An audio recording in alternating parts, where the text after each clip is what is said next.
Hi everyone, and welcome once again to TDL Live for Monday, May 12th. It's 9 p.m. Eastern, 6 p.m. Pacific. I'm Ryan Ritchie. Adam Ford. Hello. Greetings to everyone, and greetings to you, sir. Greetings to you. And welcome. Don't forget, if you want to talk to us during tonight's show, it's going to be TDL Live via AOL Instant Messenger or iChat, and you also can chat with each other in the box below us if you're watching on thedigitallifestyle.tv. With that, we can't see that though. We can't see that. Bear in mind. Those of you who have watched week in, week out know we can't see that chat. We can only see the other chat. Okay, with that, we're going to get into the news. We've got a lot to cover. It's a six-pager this week. Look out. Six-pager, but big font. It's big font, little font is kind of what we're going for. That's how we do it. Mix it up. We've got environmental news. We got lawsuit of the week, of course. Wi-Fi in municipal areas. You're just giving the rundown. Is it dead? Huh? Well, it's a teaser. That's what's coming up. More iPhone news than I even really want to talk about. An Apple TV patent and some summer movie stuff to get to as well. But let's start. With climate change. It's important these days, you know? It is important suddenly. We're friendly, other than the paper that we use for this show. We are environmentally friendly. However, we are saving the paper to recycle. Yes. And we should bring up our little thing again. We do use fluorescent lamps here. And then we use the wind energy thing. We don't have a turbine out back. No. It's the whole credit That'd be cool, thing. though. We should get one. Well, maybe someone will send us one to review. Yeah, send us a windmill. If you got a windmill or a turbine, we'd love to package that. But we'd love to check it out. So a few weeks ago, we were talking about the Apple lawsuit involving New York City and the Green Apple campaign, and Apple it wasn't a lawsuit, but Apple wanted to air their concerns about the logo and protect their trademark. And I guess part of what makes that ironic is I think people have this perception of Apple as this really great progressive company. Mm-hmm. And it really is perhaps more marketing and positioning than actual deed, which leads to our story tonight about some Apple getting slammed on their climate policies. What do you think? Is that an illusion, or do you think there's some truth to that? Well, I think the illusion is in the fact that Apple doesn't really go out there and make it well known as to what they're doing to help the environment. They've been getting rid of, CRTs and doing recycling for a long time. Mm-hmm. Their campus is probably down to a very small fraction of CRTs there. I know that there were still a few when I was there. But they've, packaging alone that they've cut down on iPods has saved, I forget how many, 747 shipments out of Asia. So they are making steps in the right direction, and it's manifested in the way that they're creating product, which is the biggest footprint that they could possibly have. So their campus might not be as green as say Google's. They don't have huge solar panels everywhere, but they make other steps. But I guess the thing that always rubs me the wrong way, and maybe gets to some of these environmental groups, is the story we're talking about this week. They were slammed by, it's called Climate Counts. It was a survey by a group called Climate Counts. And Apple achieved a score of 11 points on the survey. Not very good. Far behind companies like IBM, Canon, and Toshiba, which took first, second, and third. They had scores of 77, 74, and 70. Mm-hmm. Now, the reason Apple scored so low on this particular survey is because Apple, according to these folks at Climate Counts, Apple hasn't completed any kind of inventory of the greenhouse gases it produces. There's really not been any attempt to become carbon neutral. I agree with you, especially on packaging. Yeah. They've made huge gains there. Huge gains forward, but that also means you're fitting more iPods onto the plane, so you have more to sell. So they're definitely going green, but I think the concern from these groups is it always seems to be perhaps only when it might benefit the business. They start going flat screen when people are ready to buy flat screens. Yeah, but like even manuals, like user manuals, they have an online version. They're just easier to use. You don't need search for what you're looking for. Yeah, you don't need who uses a manual anyway? But no, I mean, when they can, they put that information on the web. They don't put the print inside of the packaging when they don't have to. When they're not legally obligated to. So I mean, I don't think you can really fault them for that. Maybe they're not doing everything that they can to keep track of what their emissions are and things like that. They probably should be doing things like that. I guess if that's like the chic status quo thing to do. Well, and I am a little surprised that with Al Gore on their board, that he isn't, on Steve about this stuff. Like, look, just put out a survey that says something. You're making me look bad. I mean, and maybe he knows because he has the inside track. He knows everything that they're doing. It's just that Apple doesn't make it very well known what they're doing. They don't have the Apple Green page or the Green Apple page or whatever you want to call it. I don't think that they have anything like that on their website where they're calling out all of the things that they're doing. I know Steve has addressed it before, There've been some memos. Sure. So, well, I think Steve should have a blog personally, and not the fake Steve Jobs. No, the real Steve Jobs. That's what you should call it, the real Steve Jobs. And he should host it on .Mac. Oh. Which reminds me. Very good, sir. Which reminds me, there's been some chatter. There has been on the site, particularly on the blog today. Yes. A lot of people reading, a lot of people weighing in. You posted on the blog about your feelings about .Mac, $99, whether it was worth it, whether it wasn't. Yep. I did not know how strongly some folks out there feel about .Mac. Now, disclosure, we both have .Mac. We both have .Mac. I did post on the blog today. Head over to the blog, go to digitallifestyle.tv, click on the blog link. And so people have some very, very strong opinions about, whether or not .Mac is worth it. And I took a look at it. We got .Mac for free, being employees. Employees, and those of you who have had Macs for a long time will remember getting at least the email and the email and iCards for free back a long time ago. But you're right. As employees, one of the perks is a free .Mac .Mac account. Now that the .Mac account isn't free, well, does it make sense to justify $99 a year for email or the suite of services that you get? And what other alternatives are there? Can you basically recreate .Mac for less? And what does that look like? And so head over to the blog. Feel free to leave your own opinions there. Be very interesting to see. And you took the approach of a kind of a dollar for dollar. Well, here's how you can essentially recreate .Mac for free. Yes. And I posted a kind of a counterpoint arguing some of the advantages to .Mac. So you get both sides of the argument. Yep. You can check that out. Let us know what you think, of course. Leave a comment on either one of those stories. Perfect. And you can also leave a comment with each other on Twitter. We disclosed that we're both on .Mac. Also going to disclose neither one of us uses Twitter. That's right. Draw the line at MySpace, Facebook, those kinds of pages. But if you use Twitter, a hidden Mac OS X feature was discovered this week, and it's Twitter. Every once in a while, I feel the need to enunciate words very carefully. Yeah. I don't know why, I just do it. Twitter integration. And basically, a user found that the OS lets you run a screensaver showing off your Twitter friends. So basically, it's a screensaver. The way Twitter works is, oh, I'm leaving the house, or oh, I'm in my car because I went out the door, like I told you 2 minutes ago. Well, those would come up on the screen. So if you're into it, if you're into Twitter, it sounds good. Yeah, if that's your thing. Right on. So check that out. That comes to us from TG Daily. Of course, we will have a link for that in our news. And we have one Twitter user already chatting with us via iChat that Twitter is so much more. Twitter is apparently more. You should have Twittered us with that then. We couldn't. We couldn't. We're not. Well, I guess the cool kids aren't on Twitter. Yeah, I don't know. So we've learned. Apparently, the same viewer is willing to send us a windmill as long as we pay for shipping. We'll have to look into that. I don't know if the budget can sustain it. Well, I don't know. I don't know about Twitter, but I might pay for HBO content on the iTunes Music Store, which brings us to our next story. Okay. It seems that HBO shows will be coming to iTunes, this is according to Apple Insider. Okay, more programming, fine.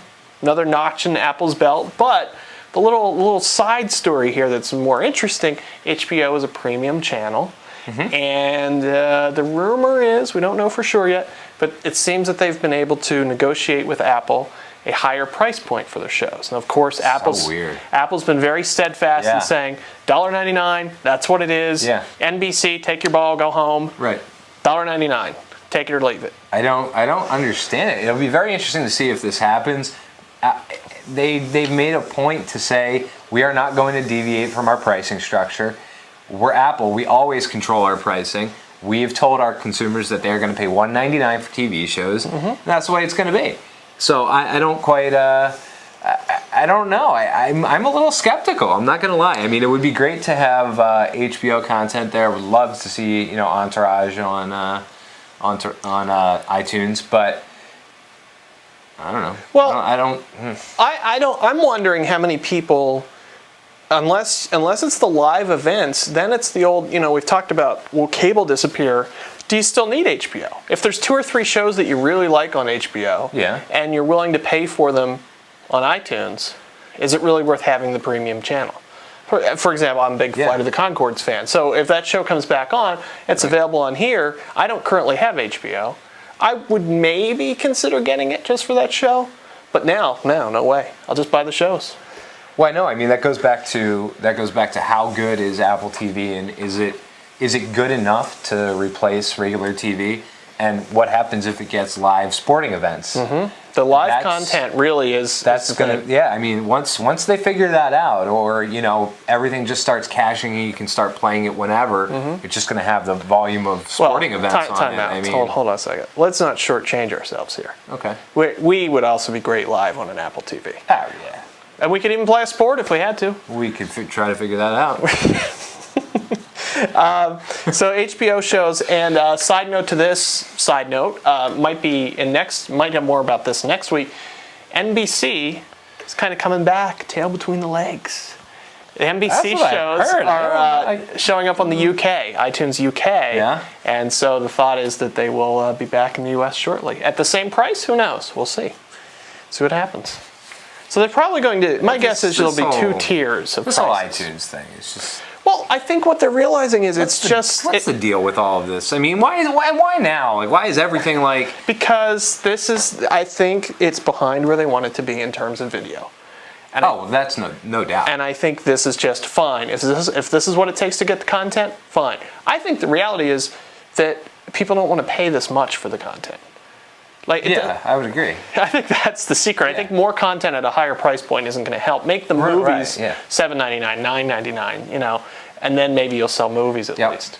But we'll see. Or make Apple TV $99. We said before a great promotion would be for Best Buy or someone to give you the Apple TV when you buy LCD. Have it be a mail-in rebate or something.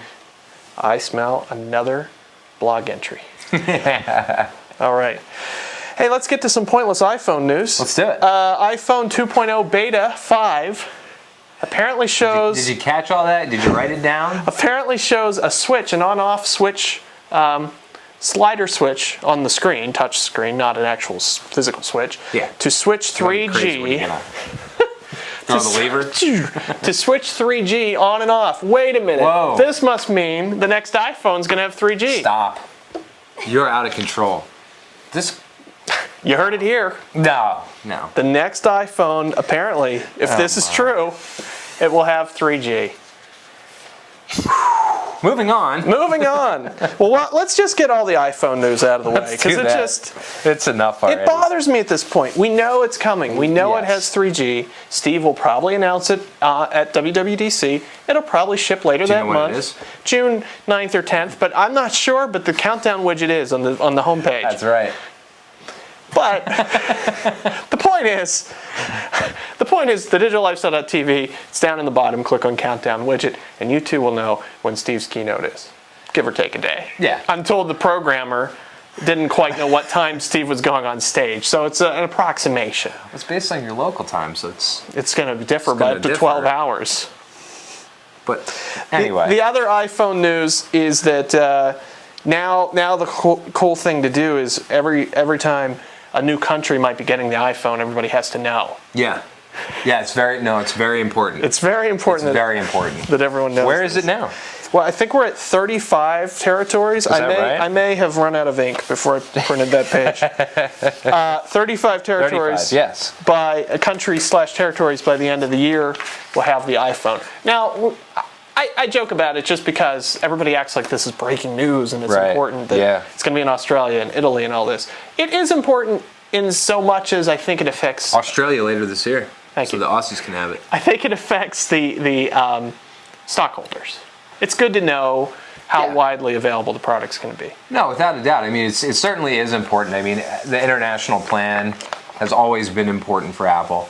I don't care to read about it every day. I mean, I would like to hear about it in my, my quarterly earnings. But I don't live in Australia. Right. And while I think it's great that it's going to be there, right, and all you Australians who are watching, right on. But you were going to say good day. I was. But you did not. Right, I didn't. You showed restraint that obviously I couldn't, because I just had to say it anyhow. I've heard Vegemite is very good. Oh, jeez. I've heard it's good when done right. Like, you can't lay it on thick. You got to lay it on nice. I don't know what you're talking about now. That's what I've heard. A couple of other stories to get to. Your iPhone on your Vegemite sandwich? iPhone is coming to many, many countries, and of course there are iPhone knockoffs, which brings me to tonight's prop. So, I was a friend of mine acquired what I'm about to show you. Yeah, I'm terrified. As you can see, this is an iPod Nano, 3rd generation iPod Nano in a skin here. Very cool, right? Yeah. Oh, no. This is not a 3G Nano. This is not a 3G Nano. If I take it out of the 3G Nano skin, it starts to become apparent that maybe there's something awry here. Okay, so just take that out like that. And the first thing you'll notice is on the back here, it says FM. I see that. USB, so it's an FM radio. Now you didn't miss a feature on the Nano. And then there's a standard USB port here on the bottom, not the normal dock connector. Who's getting... This should be the lawsuit of the week. Well, we're getting to that. And then there's a slider on and off. That's unbelievable. This is where do you get such a thing? I can't tell you, but this is an example of the kind of knockoffs that are out there with the Nano. This is a 1 gig device. My favorite feature about this particular device, the battery is so bad it will not. It won't turn on. But if I plug it in, Matt Girl, you might want to pull out here a little bit. We'll get things plugged in here. It will work powered from. Now, folks, bear in mind this computer is bringing you the live broadcast. Yeah, so if we go off the air, we'll be back shortly. Shouldn't plug that in. No, it'll be fine. Come on. Oh God. All right. Okay. So this just goes in here like that. Yeah. And you get. Let's go ahead and get a nice zoom in on this. So you're going to see here a killer interface. Can you come in a little further? Is that it? That's it, I'm told. Well, let me... Uh-oh. Oh, God. Okay. Maybe not. Okay. Well, I wish I could show you this interface because it's just so ridiculous. Well, I see the USB Yeah, icon. well, then you press menu, which is at the top. Of course it is. Hang on, folks. Honestly, our viewers are dropping. Hang in there, everybody. Well, maybe it doesn't work at all now. But anyhow, plays MP3s and MP4s. You can put photos on it.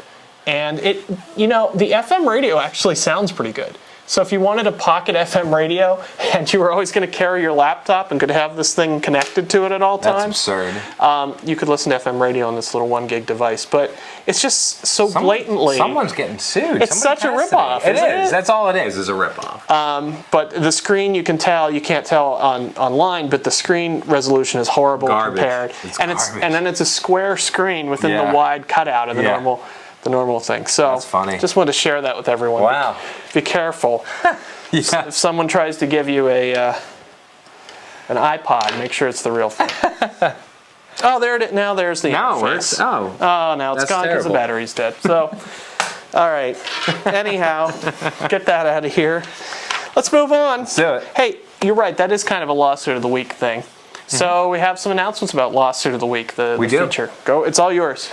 So, Lawsuit of the Week, which has been a favorite of some of the regular viewers, we're going to continue it on.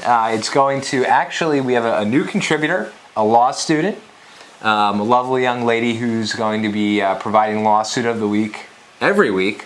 It's going to be posted in the blog, and we're going to talk about it right here. So you'll still get your Lawsuit of the Week. You'll also be able to catch the full rundown on the blog.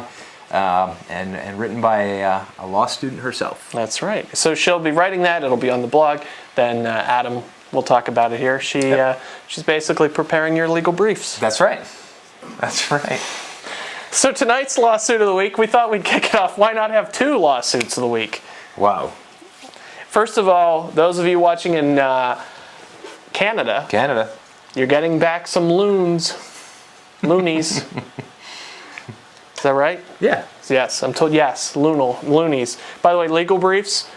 First time anyone's ever made that joke. Yeah, I just want to put that definitely. out. Okay, iPod owners in Canada. You know, we're doing this whole economic stimulus thing here in the U.S. and getting that check back. Well, brilliant. Don't feel too jealous, because if you own an iPod and you bought it prior to June 24th, 2004, chances are there's a lot of you out there. You are entitled to a $45 credit that's being offered to Canadian residents. 45 Canadian? 45 Canadian. Well, you just come right down here and you spend that here. You could get that fake Nano if you want. You could probably get more than that. You I don't know what that goes for. You can get this case for it, too. and yeah. Yes. At any rate, so basically this lawsuit deals with claims that the iPod's battery life shortened to only 3 hours in the second year of ownership, despite advertised claims of 8 hours on recharges. It is. $45 difference. According to Mac Rumors, as many as 80,000 Canadians could be eligible for the $45 credit. And it says the decision mirrors a similar settlement in the U.S. for the same claims. I may have missed out on that. I never had a battery problem or perceived a battery problem. And I never got the paperwork. I would have had a battery problem if I had the paperwork. Just one thing to clarify, though, in typical Apple lawsuit style, you're not getting 45 real dollars. Credit, right? You're getting 45 Apple dollars. Right. So you can spend even more money with the offending party. So weird that they can get away with it. I know. It's like if someone steals your car. Yeah. Instead of going to jail, they would have to give you $5,000 credit to buy more stolen property. Right. From them.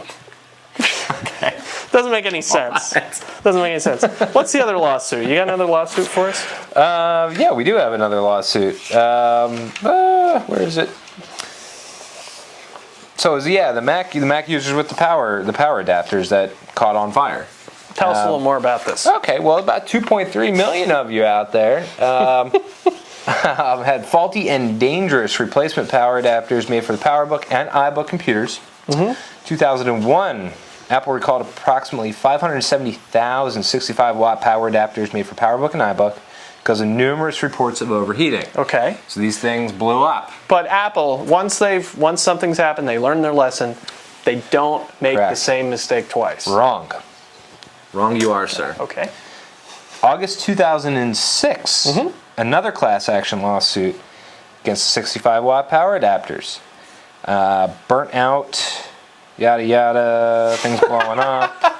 Apple will be paying out. Here's the important part. Apple will be paying out anywhere from $25 to $79 to resolve the claims of the sparking power adapters for both PowerBook and iBook computers. Final hearing is set for September 8th. So you could cash in if you fall into that segment. Which may be Apple bucks as well. It could be somewhere between 25 and 79. Yeah. It's an odd range, but I guess it depends on how bad yours is sparking.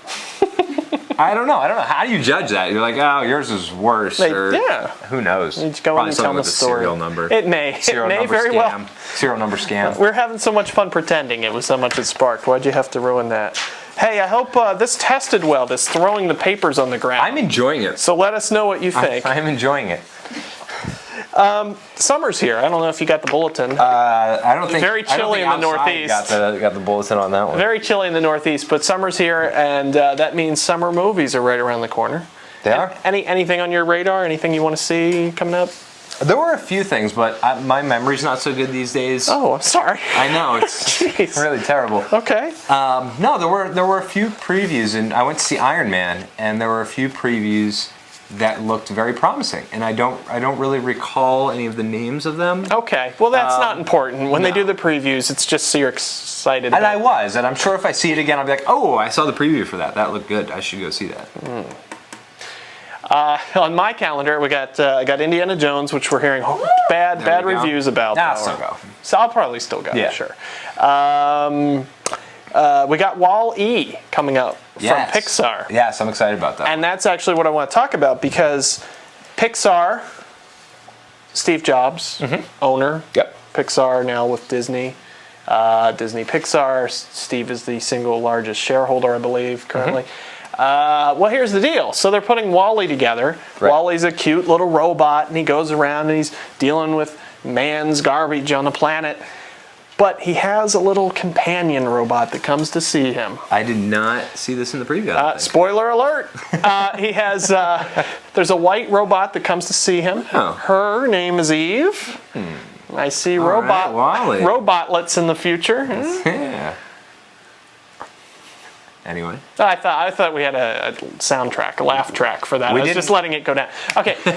So Eve is this very a very shiny white product, kind of like Apple products, a very shiny, kind of plasticky. Well put together. Right. And it turns out that Pixar borrowed the talents of one Jonathan Ive from Apple. And basically they said, hey, what we're trying to do here is kind of a robot that embodies the design principles and the philosophies at Apple. So could you help us design this robot? That's pretty cool. So if you ever wondered what it would look like if Apple made a robot many years in the future, this is your best chance anytime soon. Yeah, no, I think that's pretty cool. I mean, if there's anybody you're going to ask about that, it's going to be Johnny. And this is not the first time that a robot in a movie has been patterned after an existing company or existing products. It's worth noting, according to the same Forbes article, or Money, the same article, that HAL 9000, the evil robot in 2001: A Space Odyssey, based on an IBM mainframe. Take from that what you will. Just as sleek. Take from that what you will. But basically it says here that Andrew Stanton, who is the director of WALL-E, just got on the phone, gave Steve a call, and said, hey... Well, you can do that when... You mind if Johnny Ive comes over and helps us with this robot thing? And no, Johnny has nothing to do. And Steve, of course, said, well, sure, we were going to play volleyball, but if you would rather... Yeah. I suppose we can send him over. So that's what happened. I'm here in my shorts. Yes. What? Anyhow, let's talk Wi-Fi. Let's talk Wi-Fi. You know, we have some WiMAX fans. We do have some WiMAX in the chat rooms. And a few years ago, there was this push for citywide Wi-Fi. Municipal Wi-Fi. Municipal Wi-Fi, basically installed by commercial companies. Earthlink was a big one, getting these projects started. And basically, the agreements were all a little different. Some of them, there would be a free or low-cost service for people who needed it. Some were ad-supported, and then there was a regular tier of service on top of that. But another one of these Wi-Fi projects looks like it's coming to a halt, and this is the Philadelphia citywide Wi-Fi project that is about 80% completed. And essentially, Earthlink is saying, yeah, you got a week to find somebody to run it. We're done. So, Philadelphia. Yeah. Hope you enjoyed it. Yeah, we understand that from some of our viewers in Philadelphia that Comcast may have had something to do with that. Yeah, but here's the deal on Earthlink. Their CEO passed away in 2003, I want to say, or 2005. And shortly after that is when they just decided they weren't going to do this. There just wasn't enough profit in it. So one by one, they've started shutting them down. I mean, there was one in Houston. That's a shame. So I don't know that Comcast is necessarily to blame.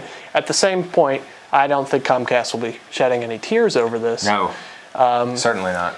And who knows? I mean, Comcast town. I mean. They're kind of involved with the WiMAX thing now too. There's this big alliance of a bunch of cable companies and a company called Clearwire and all that. So maybe they'll end up being the knights here. Because if you got to turn to Comcast for your night, friends, these are crazy times we're living in. That's terrible. Oh, gee. Oh, and they just shut off our. Oh, there goes our connection. Oh. No more. Oh wait, you can still see us? Okay. No more. What's that thing called? The Speed Boost. Speed Boost. Speed Boost. Speed joke. You know, I'm told it's almost 9:30. We got so much more to do. I don't know, folks. What do you think? Should we go another 5? Let's go. All right, let's do it. Let's do it. People didn't have time to answer. Well, you didn't even give us time. You guys just decided. Before we go any further, I want to say hello to our friends at the North Carolina Mac User Group. You can check them out at ncmug.org. Lorraine Romero is the president there, and also the Mac Guild, macguild.org. Bill Cadenby, the editor-in-chief of their newsletter. And next week, next Monday, I'll be doing a presentation for the T-Mug in Michigan. Sweet. So look forward to that, and that'll be right before the show. But through the magic of not jet travel, but through the magic of iChat, time travel, I will be here to do the show live. Sweet. Following that. Let's do it. We've got anything else? We like controller for Apple TV. You know, there's all those Apple patents out there. Turns out Apple filed a patent for basically the same kind of concept of a controller as you have for the Wii, filed for the Apple TV. But this was like 2 years ago, 3 years ago. So we'll see. Is there gaming in the future for the Apple TV? No. No. Nope. No. Let's talk BlackBerry though. Quickly. Okay, quickly. So BlackBerry is like, oh, Apple, you had a good idea to maybe get some people fired up about developing on your iPhone. The iFund, is it? The iFund, right. So they were like, that's a good idea. Let's do that, but let's do it with more money. Because you owe $100 million for the iPhone. Yeah, we're going to do $150 million. Which, frankly, I feel like making, you know, like a calendar widget or something for the BlackBerry just to get in on this money. It's going to be sick. Because I don't know. It's going to be sick. The BlackBerry's going to have... I don't know what the BlackBerry. Oh, you said it. We were all excited. And I'm psyched up for it. So. And they also announced the new handset today. They did the Bold. The Bold. Bold. That's a bold. It is a bold name. A bold product. Bold company. Hey. It's a bold fund. Hey. Oh, is that a Bold? It's not the same as. Oh, is that an iPhone? Yeah. Could be taken wrong. It does look pretty good for a BlackBerry, though. No, it does. It looks pretty sleek. The display is like yay big. It's kind of small. It's small display. It doesn't really have many. Seemingly, anyway. It doesn't have many specs for audio. It has 1 gig built-in memory. Yep. And video recording, which always seems like a strange thing to throw in a BlackBerry, especially because they're in a lot of corporate areas where maybe you're not even allowed to have a camera, let alone a video camera. Yeah. But that's BlackBerry's marketing, and I wish them well with it. Yeah, so if you're interested in developing for the BlackBerry, and I don't know why you would be, but there's tons of money out there. That's enough to make you want to be interested. That's right. I think we're probably going to hear an announcement at WWDC, I'm calling it here, that they're going to expand the iFund. Because they said when they launched it, if we need more money, we'll find more money. And who knows, maybe we can get our hands on some of that. Real quickly, viewers in Boston, don't forget you're getting your very own Apple Store coming up Thursday night. That'll be opening. Back Bay. I know the region. It's the Back Bay. The Back Bay. Of course it is. And that's about all I have. That's all I got. Anything? No? I have nothing. We have an exciting new feature coming next week, so stay tuned for that. Don't forget, we've got Lawsuit of the Week, our new blogger Becca will bring that to you every Friday, and we'll be back next Monday. And if you look at the site, you might notice some things have changed a little bit. Yeah. We've relaunched the site, so feel free to check it out. You might find some things you'd missed before. And I'm told that donate button works. Why don't you prove me right? Very good. Thank you. Very good. And with that, if we can find the clip that we wanted to leave on, we'll go ahead and do that. And if not, we'll just return you to the fine lineup of programming. It's a throwback to a blog post from, I believe it was last week that I had about my first experience with Apple TV and checking out the YouTube feature. So this is a favorite of mine. I hope you'll enjoy it as well. That's really without further ado. That's really all there is to say. That's it. Trying to get rid of our banner there so we don't have... Okay, guys. Well, all right. With that, we will see you next week. Thanks for watching. Thanks. Don't forget Root Access new this week as well. Enjoy the clip. Bye-bye, everybody.